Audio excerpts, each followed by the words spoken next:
Since I've had a computer, I am on the internet all the time. I'm always getting news sources, from there. Okay, but what about the base he was talking about, the evangelicals or the churchgoers that maybe my grandmother doesn't use the internet? How does she get her information when all she's seeing is the slick haircut and the slick from you and me? I mean, that's. Thank God we're doing the show. I mean, I think it's part of our obligation, to our grandchildren and to our society, to let people know, that there may be an issue or there may be somebody that will address, things that are concerning to us. Do you think that our media is fair? Do you think it's a bad source? I think they're bought out. Rachel wants to know. No, I do not think that our media is fair. I think it is slanted for whichever network has the news. So they each have their own agenda. They each have their own agenda. It may not be the same thing, but each individual news, corporation or whatever, they spin it whatever way they want to spin it. And if you don't believe that way, then most people don't watch that. So you flip it to 15 or 33. Or whatever. And they're all saying the same thing. I mean, that's the ironic thing. They're supposed to be reporters. But, I mean, this channel, if you flip it there, at the beginning of the show, at the beginning of each one of these shows, 33, 15, 21, they're all saying the same thing because it's all coming from the same corporate level. Now, I have a specific reason for asking, and I'll direct this question to you, Jim, and Melissa. You're talking about Ron Paul. Now, who is Ron Paul? Well, Ron Paul is a 10-term congressman, a Republican candidate out of Texas, 14th district, who is decided to run for president of the United States, and based on my opinion, for just the very reasons you are all talking about. Go ahead. He's running for president. Yes. And we don't see him on the news. Yeah, I was going to say, you want to talk about mainstream media bias. Don't get me started. I just got you started, honey. I might have a few opinions. He took second in Nevada on, what was the date of it? Saturday, January 2019. Ron Paul took second place in Nevada. He has beaten Rudy Giuliani in every contest he's done so far.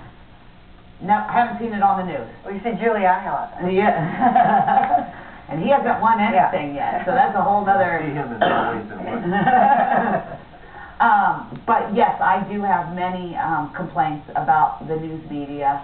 Our local TV has done a few fair things, but as far as we're talking about large mainstream medias, I'm not even going to say names because everybody has their favorites, but I think, yes, they all have their own agenda. And I'm wondering anymore if, we were talking about the C word, the Constitution last time, if we've lost, it makes me wonder if we've lost our First Amendment, freedom of speech. Do news medias have freedom of speech anymore, or have they become just profit? Right. Or puppets.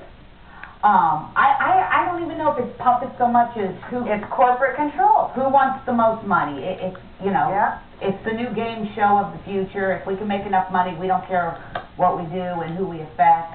Because, like I said, my guy won, Ron Paul won second place in Nevada you with would think no if he coverage. came in second place, that would be newsworthy. Exactly. That's why I'm doing this show and trying to get his name out through my meetup group and the different ways, and trying to educate you guys, because I know his name is not popular.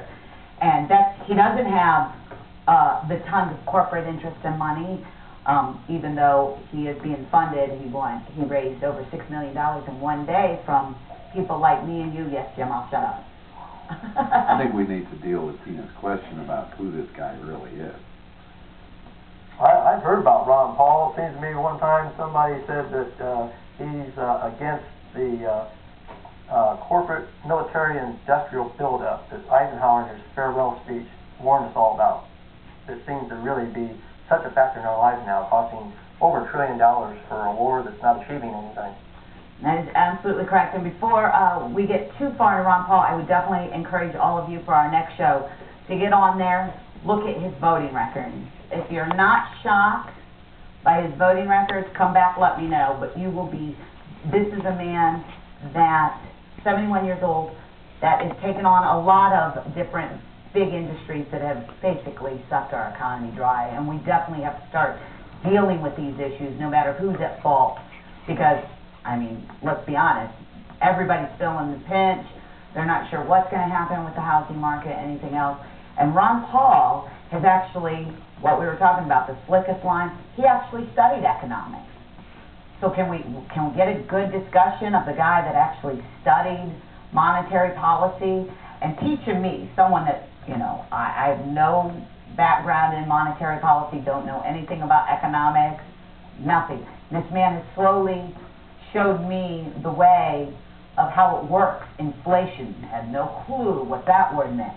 And I think what's so amazing about Ron Paul is you're going to get exactly what you see, unlike some of the other ones that we were talking about. If anybody brings me some proof, or if you guys email me at stoopidpolitics@yahoo.com with proof, a voting record that's consistent, yes ma'am. I just have a